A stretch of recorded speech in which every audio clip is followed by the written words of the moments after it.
using AI and you think you're killing it.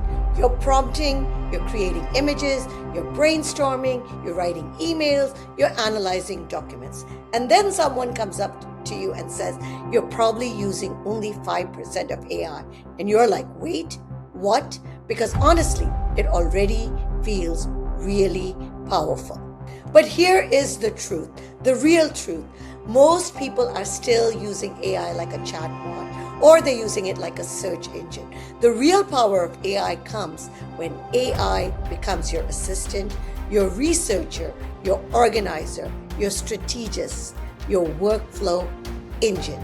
So here are the biggest ways you're leaving value on the table, and they're really simple.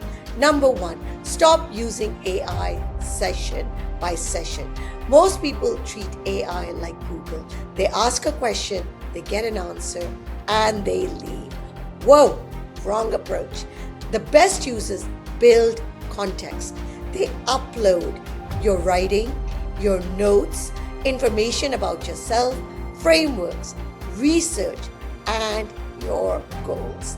They even post the meeting notes, their ideas. The more AI understands how you think, the more powerful it becomes.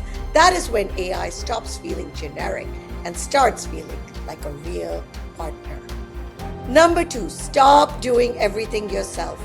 This is the biggest mindset shift. Your job is no longer typing, formatting, rewriting, moving boxes in spreadsheets. Your job is directing, judging, deciding, and creating. You are no longer just a coder. You're no longer a typist, a spreadsheet wrangler. You're becoming a creator, a director, a manager of AI systems. The people who win with AI are not the ones that are typing the fastest. They're people that are giving AI the clearest direction. And number three, use AI to remove mental load. Most people use AI for work tasks only, but the real magic comes in reducing your cognitive overload. Use AI for planning, for reminders, for organizing, for prioritizing and summarizing, scheduling, and even for decision support. AI is not just about productivity.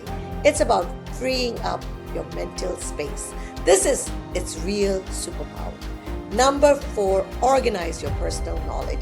This is massively underrated. Your notes, your ideas, your highlights, your experiences, your best work. That becomes your AI advantage.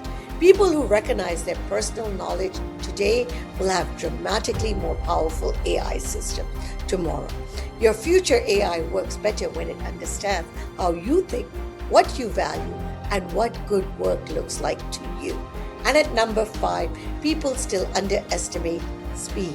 AI is getting insanely fast. Soon the workflow becomes the idea, the execution, iteration, and you are done. Boom, boom, boom, check, check, check. And when that happens, the bottleneck is no longer the tool, as a lot of people are saying. The bottleneck becomes your creativity, your judgment, your ability to think clearly, and your ability to direct AI. An added bonus, use AI for reflection, not just output.